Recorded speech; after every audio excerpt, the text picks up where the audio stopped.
ನಮ್ಮೆಲ್ಲ ಕಾರ್ಮಿಕರು ಇದರ ಹಿಂದಿರಬೇಕು. ಇದರ ಹಿಂದಿರಬೇಕು. ಏನೇ ಬರಲಿ EPS 95 ಅವರಿಗೆ, EPS 95 ಕಾರ್ಮಿಕರಿಗೆ, EPS 95 ಕಾರ್ಮಿಕರಿಗೆ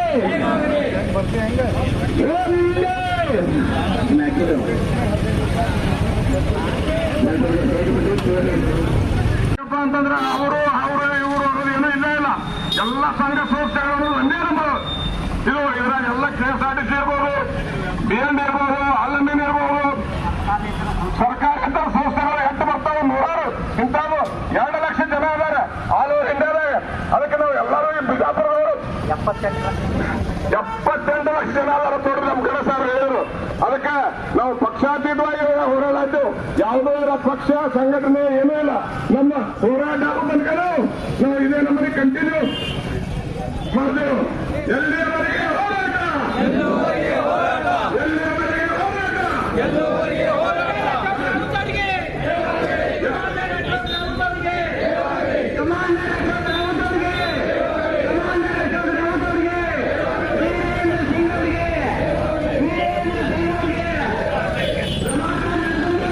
ಮೂವತ್ತು 40 ವರ್ಷ ನೌಕರಿ ಮಾಡಿದ್ದಾರೆ. ಬರುವುದು ಎಷ್ಟೇ 2,000 ಕೊಡ್ತಾ ಇದ್ದಾರೆ. ಎಷ್ಟೇ 1,000, 1,500, 1,200. ಅವ್ರು ಏನ್ ಮಾಡಕ್ ಬರ್ತದೆ? ಈಗ ನಮ್ಮ ವಯಸ್ಸಲ್ಲಿ ಏನ್ ಮಾಡ್ಬೋದು ನಾವು? ಹೋರಾಟ, ಅದಕ್ಕಾಗಿ ಹೋರಾಟ, ಎಲ್ಲಿವರೆಗೆ ಹೋರಾಟ, ಎಲ್ಲಿವರೆಗೆ ಹೋರಾಟ, ಎಲ್ಲಿವರೆಗೆ ಹೋರಾಟ. ಸಾಹೇಬ್ರು ಬರ್ತಾರೆ. ಸಾಹೇಬ್ರ ಮಾತಾಡಿ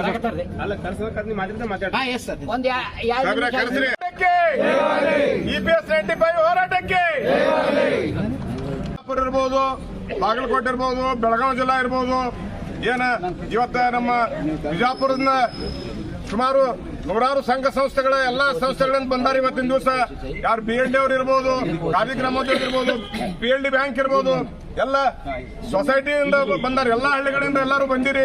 ಏನಪ್ಪಾ ಅಂತಂದ್ರೆ ನಮ್ಮ ಹೋರಾಟ ಇವತ್ತೆಲ್ಲರಿಗೆ ಗೊತ್ತಾಗಬೇಕು. ಏನಪ್ಪಾ ಅಂತಂದ್ರೆ ಇವತ್ತು ನಮ್ಮ ಕಾರ್ಮಿಕರಿಗೆ ಒಬ್ಬ ನಮ್ಮ ಒಬ್ಬ ತಾಜೀರ್ ಅಂತ ಹೇಳಿ ಒಬ್ಬ ಮೆಕ್ಯಾನಿಕ್ ಇದ್ದ.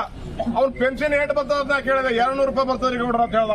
ಯಾಕಪ್ಪ 200 ಅಂದ್ರೆ ಇನ್ನ ಏನಂದಿನ ಪರಿಸ್ಥಿತಿ ಅಂತ ನಾ ಕೇಳಿದೆ. ಇನ್ನ 3 ಮಂದಿ ಮಕ್ಕಳು ಲಗ್ನ ಮಾಡೋದಾದ್ರೆ ನಾನು ನನಗೆ ಇಟ್ಟೇ ಆಗಿದ ಪರಿಸ್ಥಿತಿ. ಅದಕ್ಕೆ ನನ್ನ ಪರಿಸ್ಥಿತಿ ಬಹಳ ಗಂಭೀರ ಅದಂದ. ಅದಕ್ಕೆ ಇವತ್ತಿನ ದಿವಸ ಮೆಡಿಕಲ್ ಫೆಸಿಲಿಟೀಸ್ ಏನೂ ಇಲ್ಲ. ಇವತ್ತು ನೋಡ್ರಿ, ನಾವು KSRTC ಅವ್ರು ಇರ್ಬೋದು, ಎಲ್ಲರ ಪರವಾಗಿನೇ ಹೇಳ್ತೀನಿ. ಏನಪ್ಪಾ ಅಂತಂದ್ರೆ ಇವತ್ತು ಸರ್ಕಾರ ದವಾಖಾನೆ ಸುದ್ದಿಗೆ ನಾವು ಹೋಗ್ಬೇಕಾದ್ರೆ ನಡ್ಕೊಂಡು ಹೋಗೋ ಪರಿಸ್ಥಿತಿ ಬಂದದ. 500 ರೂಪಾಯಿ ಕೊಟ್ಟು ಪಾಸ್ ತಗೊಳ್ಳೋ ಪರಿಸ್ಥಿತಿ ಒಳಗಿಲ್ಲ. ಯಾಕಂದ್ರೆ ಹಂಗೆಲ್ಲ ನಮ್ಮಲ್ಲಿ ಡ್ರೈವರ್, ಕಂಡಕ್ಟರ್ ಇರ್ಬೋದು. ಯಾಕಂದ್ರೆ 70 ವರ್ಷನಾಗಿ ಇವತ್ತಿನ ದಿವಸ ಯಾರು ಇಲ್ಲೇ ಇಲ್ಲ. ಯಾಕಂದ್ರೆ ಅಂತ ಪರಿಸ್ಥಿತಿ ಒಳಗೆ ಎಲ್ಲರೂ ದುಡ್ದಾರ. ಇಲ್ಲೆಲ್ಲ ಅದಾರ, ಎಲ್ಲ ಕಾರ್ಮಿಕರು ಅದಾರ. ಇವತ್ತಿನ ದಿವಸ ಯಾರು ಇನ್ಸ್ಪೆಕ್ಟರ್ ಅದಾರ, ಯಾರು ಕಂಟ್ರೋಲರ್ ಅದಾರ, ಯಾರು ಬ್ಯಾಂಕಿನವ್ರು ಅದಾರ, ಯಾರು ಖಾದಿ ಗ್ರಾಮೋದ್ಯೋಗ ಅದಾರ. ಅಂತ ಪರಿಸ್ಥಿತಿ ಒಳಗೂ ನಮ್ಮ ಮಂದಿ ದುಡ್ದಾರ. ಅಂತದ್ರಾಗ ಸರ್ಕಾರ ಇವತ್ತು ನಮ್ಗೆ ಪೆನ್ಷನ್ ಏಟದಪ್ಪ ಅಂತಂದ್ರೆ ಮೊದಲು 200 ಇತ್ತಲ್ಲ, ಈಗ ಏನೋ ಒಂದ್ ಕಾಲಕ್ಕೆ 1,000 ರೂಪಾಯಿ ಆಗ್ಯದ. ಇವತ್ತಿನ ದಿವಸ 1,000 ರೂಪಾಯಿಗೆ ಏನ್ ಬರ್ತದಪ್ಪ ಅಂತಂದ್ರೆ ನಾವು ಮೈಸೂರು ರೆಸ್ಟೋರೆಂಟ್ ಆದ್ರೆ ನಾಷ್ಟಾ ಬಿಲ್ ಆಗುದಿಲ್ಲ 1,000 ರೂಪಾಯಿ ಇವತ್ತಿನ ದಿವಸ ಕಾರ್ಮಿಕರೇ. ಅದಕ್ಕೆ ನಾನು ಹೇಳ್ತೀನಿ, ಇವತ್ತಿನ ದಿವಸ ಏನಿ ನಮ್ಮ ಅಶೋಕ್ ರಾವತ್ ಸಾಹೇಬ್ರಿರ್ಲಿ, ನರಗುಂದ್ ಸಾಹೇಬ್ರಿರ್ಲಿ, ನಮ್ಮ ಗಡ ಸಾಹೇಬ್ರು ಎಲ್ಲರ ನೇತೃತ್ವದಾಗ ಮಂದಿ ಏನೇನೇನೋ ಅಂತಾರ. ಗಡ ಸಾಹೇಬ್ರು ಏನ್ರಿ ಅವ್ರ ದಿನ ಹೆಂಗ್ ಬರ್ದಿರ್ತಾರ, ಹನಿ ಹನಿ ಕುಡಿದ್ರಿ ಹಳ್ಳ, ತೆನಿ ಕುಡಿದ್ರಿ ರಾಶಿ. ಹಂಗ ನಾವ್ ಎಲ್ಲರೂ ಕೂಡ್ಕೋತೇ ಇರ್ಬೇಕು. ನೋಡಿ, ಸಾಲ ಮರದ ತಿಮ್ಮಕ್ಕ ಒಂದ್ ಗಿಡ ಹಚ್ಚೋರಿ ಇವತ್ತೆಲ್ಲ ನಮ್ಮ ಬಿಜಾಪುರ ಜಿಲ್ಲಾಕ್ ಬಳಿ ಸಾಕನಾಗಾಯ್ತು. ಹಂಗ ನಮ್ ಗಡ ಸಾಹೇಬ್ರಲ್ಲಿ, ಅಶೋಕ್ ರಾವತ್ ಅವ್ರಲ್ಲಿ ಏನ್ ಈ ಬೀಜ ಬಿತ್ಲಕತ್ತಾರ, ಇಡೀ ದೇಶಾದ್ಯಂತ ಸಕ್ಸಸ್ ಆಗ್ತದ ಅಂತ ಹೇಳಿ ನಾನು ನಿಮಗೆ ಎಲ್ಲರ ಅವರ ಪರವಾಗಿ ವಿನಂತಿಸ್ಕೊಳ್ತಾ ಇದ್ದೇನೆ. ಕುಮಾರ್ ಕಡಾದ, ರಾಷ್ಟ್ರೀಯ ಸಂಘರ್ಷ ಸಮಿತಿ ಕರ್ನಾಟಕದ ಕಾರ್ಯಾಧ್ಯಕ್ಷ, ರಾಜ್ಯ ಕಾರ್ಯಾಧ್ಯಕ್ಷ. ಇವತ್ತಿನ ದಿವಸ ನಮ್ಮ ಹೋರಾಟ ಎಲ್ಲಿಗೆ ಬಂದದ ಅಂದ್ರೆ, ಸರ್ಕಾರ ನಾವು ಬೆಂಗಳೂರೊಳಗೆ ಪ್ರತಿಭಟನೆ ಮಾಡಿದಾಗ ರೈಟಿಂಗ್ ಒಳಗೆ ಬರೆದು ಕೊಟ್ಟಾರ. ನಿಮ್ಮ ಬೇಡಿಕೆ ಜಿನಾಯಿನದ ನಾವು ಮಾಡಿಕೊಡ್ತೇವೆ ಅಂತ ರೈಟಿಂಗ್ ಒಳಗೆ ಕೊಟ್ಟಿದ್ದಾರೆ. ಆದರೆ ಇವತ್ತ 1 ತಿಂಗಳಾಗಿ ಹೋಯ್ತು, ಇನ್ನೂ ಏನು ಅವರು ಕ್ರಮ ತಗೊಳ್ತಾ ಇಲ್ಲ. ಅದಕ್ಕಾಗಿ ನಾವು ಇವತ್ತಿನ ದಿವಸ ಸರ್ಕಾರಕ್ಕೆ, ಕೇಂದ್ರ ಸರ್ಕಾರಕ್ಕೆ ನೋಟಿಸ್ ಕೊಟ್ಟೇವೆ. ನೀವು ಡಿಸೆಂಬರ್ 3-4 ನಮ್ಮ ಬೇಡಿಕೆ ಈಡೇರಿಸಲಿಲ್ಲ ಅಂದ್ರೆ ನಾವು ಡಿಸೆಂಬರ್ 3-4 ದಿಲ್ಲಿ ಒಳಗೆ ಠಿಕಾಣಿ ಹೂಡ್ತೇವೆ ಅಂತ ಹೇಳೇವು. ಠಿಕಾಣಿ ಹೂಡುವುದಂದ್ರೆ ನಾವು ನಮ್ಮ ಬೇಡಿಕೆ ಈಡೇರುತ್ತಾನ ಅಲ್ಲಿಂದ ಹೇಳಂಗಿಲ್ಲ. ನೀವು ನಮಗೆ ಒಂದು ಗುಂಪಾಗಿ ಸೇರಿಸ್ಲಿಕ್ಕೆ ಕೊಡಂಗಿಲ್ಲ. ನೀವು ಹೆಂಗದಿರಿ ಹಂಗೆ ನಾವು ಜಾನ್ರದೇವು. ನಾವು 4 ಮಂದಿ 5 ಮಂದಿ ದಿಲ್ಲಿ ಗಲ್ಲಿ ಒಳಗೆ ಕೂತ್ಕೋತೇವು. ಬೋರ್ಡ್ ಹಿಡ್ಕೊಂಡು ಕೂತ್ಕೋತೇವೋ, ಸರ್ಕಾರಕ್ಕೆ ಎಚ್ಚರಿಕೆ ಕೊಡ್ತೇವೆ ನಾವು. ಆ ರೀತಿ ನಾವು ಹೋರಾಟ ಮಾಡ್ತೇವೆ. ದಿಲ್ಲಿ ಒಳಗ ನಮ್ಮನ್ನು ಒಂದ್ ಕಡೆ ಸೇರ್ಸ್ಲಾಕ ಅವಕಾಶ ಕೊಡಂಗಿಲ್ಲ, ಪರ್ಮಿಷನ್ ಕೊಡಂಗಿಲ್ಲ. ಆದ್ರೆ ನಾವೇನ್ ಮಾಡ್ತೇವೆ, ಒಂದೊಂದು ಗಲ್ಲಿ ಒಳಗೆ ನಿಂತ್ಕೊಂಡ 4 ಮಂದಿ 5 ಮಂದಿ ನಿಂತ್ಕೊಂಡ ಹೋರಾಟ ಮಾಡ್ತೇವೆ ನಾವು. ಆದ್ರೆ ನಮ್ಮ ಬೇಡಿಕೆ ಈಡೇರಿಸಲೇಬೇಕು. ನಾವು ಅದಕ್ಕೆ ಹೇಳ್ತಾ ಇದ್ದೇವು, ನೀವು ನಮ್ಮ ವಂತಿಗೆ ಹಣ ಅದ, ನಮ್ಮ ವಂತಿಗೆ ಹಣದಿಂದಲೇ ನಮಗೆ ಪೆನ್ಷನ್ ಕೊಡುದದ. ನಿಮ್ಮ ಹತ್ರ ನಮ್ಮ ಹಣ ಸರ್ಪ್ಲಸ್ ಅಂತೇಳಿ ಲಕ್ಷಾಂತರ ಕೋಟಿ ಹಣ ನಿಮ್ಮ ಹತ್ರ ಅದ. ಆದ್ರೆ ನೀವು ಈ ನಮ್ಮ ಬಡ ಪಿಂಚಣಿದಾರರಿಗೆ ಪೆನ್ಷನ್ ಕೊಡ್ತಾ ಇಲ್ಲ, ಹೆಚ್ಚು ಮಾಡ್ತಾ ಇಲ್ಲ. ಕಾರಣ ಏನು ಅಂತಂದ್ರ ಇದು ಸೆಲ್ಫ್ ಫಂಡೆಡ್ ಸ್ಕೀಮ್ ಅದ. ಇದ್ರೊಳಗೆ ಇಷ್ಟೇ, ಇದು ಹಿಂಗೆ ಅಂತಾರ. ಯಾವ ಮೂರ್ಖ ಈ ಬಡ DA ಇರ್ಲಾರ್ದ ಪೆನ್ಷನ್ ಅನ್ನ ಮಾಡ್ತಾನ? ಅವ ಹೆಂಗಿರ್ಬೇಕು?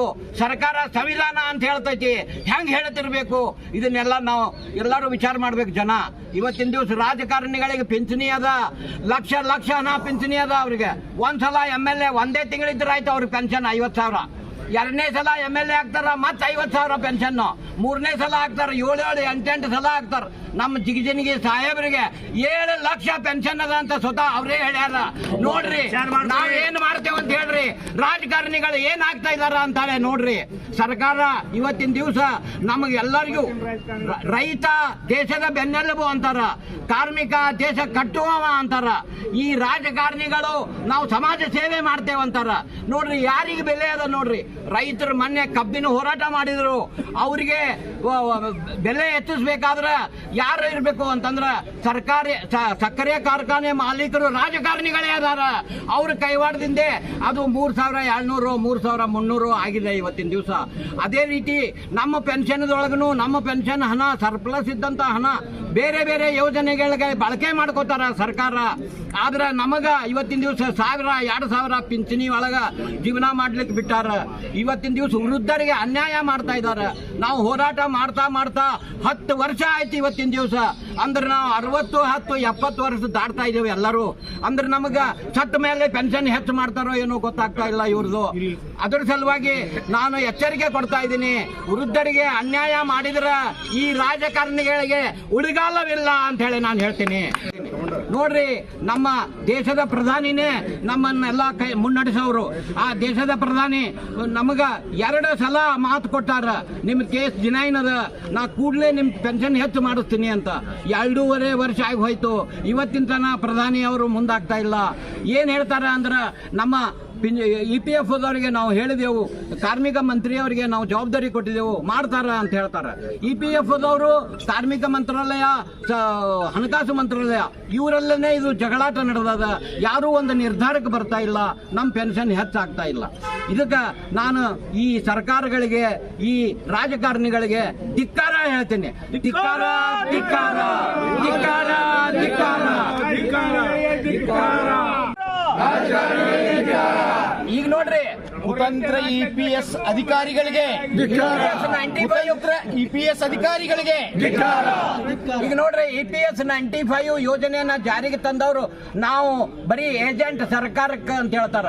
ಅಂದ್ರೆ ಸಂವಿಧಾನಾತ್ಮಕವಾಗಿ ಇದನ್ನು ಜಾರಿಗೆ ತಂದಾರ. ಇದನ್ನು ತಿದ್ದುಪಡಿ ಮಾಡಬೇಕಾದ್ರೆ ಬಹಳ ಗೋಜಲದ. ಅದಕ್ಕೆ ಸರ್ಕಾರ ಇಂಥ ಜವಾಬ್ದಾರಿ ತಗೊಳ್ಳಿಕ್ಕೆ ತಯಾರಿಲ್ಲ ಅಂತ ಹೇಳ್ತಾರ. ಆಮೇಲೆ EPF ದವರು ಸರ್ಕಾರ ಮೇಲೆ ಹೇಳ್ತಾರ, ಸರ್ಕಾರದವರು EPF ಮೇಲೆ ಹೇಳ್ತಾರ. ನಾವು ದಿನ ಸರಾಸರಿ 200-250 ಜನ ಸಾಯ್ತಾ ಇದ್ದೇವೆ ಇವತ್ತಿನ ದಿವಸ. ನಮಗ ಯಾರು ಕೇಳ್ತಾ ಇಲ್ಲ. ಈಗ ನಾವು ಹೋರಾಟ ಮಾಡ್ತಾ ಇದ್ದೇವಲ್ಲ, ನಾವು ಒಂದೊಂದು ದಿನ ಹೋರಾಟಕ್ಕೆ, EPS 95 ಹೋರಾಟಕ್ಕೆ, ಕಾರ್ಮಿಕರ ಹೋರಾಟಕ್ಕೆ, ಎಲ್ಲಿಯವರೆಗೆ ಹೋರಾಟ, ಎಲ್ಲಿಯವರೆಗೆ ಹೋರಾಟ, ಯಾತಕ್ಕಾಗಿ ಹೋರಾಟ, ಯಾತಕ್ಕಾಗಿ ಹೋರಾಟ, ಯಾತಕ್ಕಾಗಿ ಹೋರಾಟ. ನಾವು ಹೆಂಗ್ ಜೀವನ ಮಾಡಬೇಕು ನೀವೇ ನೋಡ್ರಿ. ಇದನ್ನ ನರೇಂದ್ರ ಮೋದಿಜಿ ಅವರಿಗೆ ಅಡ್ರೆಸ್ ಮಾಡಿದೆವು. ನಿಮ್ಮ ಮುಖಾಂತರ ಅವರಿಗೆ ಸರಿಯಾದ ರೆಕಮೆಂಡೇಶನ್ ಮಾಡ್ರಿ. ಈ ಬೇಡಿಕೆ ಈಡೇರಿಸಲಿಕ್ಕೆ ಇಷ್ಟೊಂದು ಜನ ವೃದ್ಧರು ಬಂದಾರ, 70-80 ವಯಸ್ಸದವ್ರು ಬಂದಾರ ಅಂತ ಹೇಳಿ ಇದನ್ನ ಅವರಿಗೆ ಫಾರ್ವರ್ಡ್ ಮಾಡ್ರಿ ದಯಮಾಡಿ. ಅದೇ ರೀತಿ ಆನರೇಬಲ್ ಮಿನಿಸ್ಟರ್ ನಮ್ಮ ಮನ್ಸುಖ್ ಮಾಂಡವಿಯ ಅವರು ಅದಾರ, ಅವ್ರು ನಮಗೆ ರೈಟಿಂಗ್ ಒಳಗೆ ಕೊಟ್ಟಾರ, ನಿಮ್ಮ ಬೇಡಿಕೆ ಈಡೇರಿಸ್ತೇವೆ ಅಂತ ಹೇಳಿ. 1 ತಿಂಗಳಾತ್ ಮತ್ತೆ ರೈಟಿಂಗ್ ಕೊಟ್ಟು ಇನ್ನೂ ಈಡೇರಿಸ್ತಾ ಇಲ್ಲ. ಅದಕ್ಕೆ ಅವ್ರಿಗೂ ನಾವು ಮನವಿ ಕೊಟ್ಟಿದ್ದೆವು. ಇನ್ನೊಂದು EPF ದವರಿಗೆ ಇದು ಜಿಲ್ಲಾಧಿಕಾರಿಗಳ ಮುಖಾಂತರ EPFO ಕಚೇರಿ ಅವ್ರಿಗೆ ಕೊಡ್ರಿ. ಇದು KSRTC ಅವರಿಗೆ ಆನ್ಲೈನ್ ಒಳಗ ಹೈಯರ್ ಪೆನ್ಷನ್ಗೆ ಜಾಯಿಂಟ್ ಆಪ್ಷನ್ ತಗೊಳ್ಳೋದಿತ್ತು. ಅದ್ರೊಳಗೆ ನಮ್ಮನ್ನೆಲ್ಲರನ್ನು ಏಕಪಕ್ಷೀಯವಾಗಿ ರಿಜೆಕ್ಟ್ ಮಾಡ್ಯಾರ. ಕಾರಣ ಏನ್ ಹೇಳ್ತಾರ ಅಂದ್ರೆ ನಿಮ್ ಟ್ರಸ್ಟ್ ಅದ, ನೀವು ಟ್ರಸ್ಟ್ನೊಳಗೆ ಕಾನೂನು ಮಾಡ್ಕೊಂಡಿಲ್ಲ ಅಂತ ಹೇಳ್ತಾರ. ನಮ್ಮ ಕಾರ್ಮಿಕರಿಗೆ ಏನು ಗೊತ್ತಿರ್ತದೆ ಕಾನೂನು? ಅವರು ನಮಗೇನು ಮಾಹಿತಿ ಕೊಟ್ಟಿಲ್ಲ, ಏನಿಲ್ಲ. ನಮ್ಮ ಸರ್ವಿಸ್ ಪೂರ್ತಿ ನಮ್ಮಿಂದ ರೊಕ್ಕ ಹಿಡ್ಕೊಂಡು ಇವತ್ತಿನ ದಿವಸ ಕಡಿಮೆ ಪೆನ್ಷನ್ ಕೊಡ್ತಾ ಇದ್ದಾರೆ. ಅದಕ್ಕೆ ಇದನ್ನ ಕಾರ್ಮಿಕೆಲ್ಲ ಇವ್ರಿಗೆ ಪೆನ್ಷನ್ದವ್ರಿಗೆ ಪಿಂಚಣಿ ಪ್ರಾದೇಶಿಕ ನಿಧಿ ಆಯುಕ್ತರು ಬಿಜಾಪುರ ಕಳಿಸ್ರಿ, ಇದು ಮಿನಿಸ್ಟ್ರಿ ಕಳಿಸ್ರಿ. ನೀವು ಯಾವ ಅಡ್ರೆಸ್ ಅದು ಹೋಗ್ತದೆ ದಯಮಾಡಿ ಅದನ್ನು ಕಳಿಸ್ರಿ. ಮಾಡ್ತಾರ ಇವಾಗೆಲ್ಲ ಸಂಘ ಸರ್ ಅದು ಕೈ ಹಚ್ರಿ ಮನವಿ ಕೈ ಹಚ್ರಿ ಫೋಟೋ ತೆಗೀರಿ. ಜನ ಕಾರ್ಮಿಕರು ಫೋಟೋ ತೆಗೀರಿ ಪ್ಲಸ್ ಆಮೇಲೆ ವಿಡಿಯೋನು ಮಾಡಿ. ಸಾಹೇಬ್ರ ಒಂದೆರಡು ಮಾತಾಡ್ತಾರೆ ಸರ್ ಮಾತಾಡ್ತಾರೆ. ಆಯ್ತು ಸರ್. ಜೊತೆಗೆ ಆನರಬಲ್ ಡಾಕ್ಟರ್ ಮನ್ಸೂರ್ ಕಾರ್ಮಿಕ ಮಂತ್ರಿಗಳು, ಯೂನಿಯನ್ ಮಿನಿಸ್ಟರ್ ಲೇಬರ್ ಅವ್ರಿಗೂ ಕಳಿಸ್ಕೊಡ್ತೀವಿ. ಪ್ರಾದೇಶಿಕ ಭವಿಷ್ಯ ನಿಧಿ ಆಯುಕ್ತರು ಬಿಜಾಪುರ ಇವರಿಗೂ ನಿಮ್ಮ ಮುಖಾಂತರ ಇವರು ಬಂದು ನ್ಯಾಯ ಹೇಳ್ತಾ ಇದ್ದಾರೆ ಅಂತ ಹೇಳಿ ಅದನ್ನ ನೋಡಿ 3 ಕಳಿಸ್ಕೊಡ್ತೀವಿ. ದಯಮಾಡಿ ಮಾಡಿ.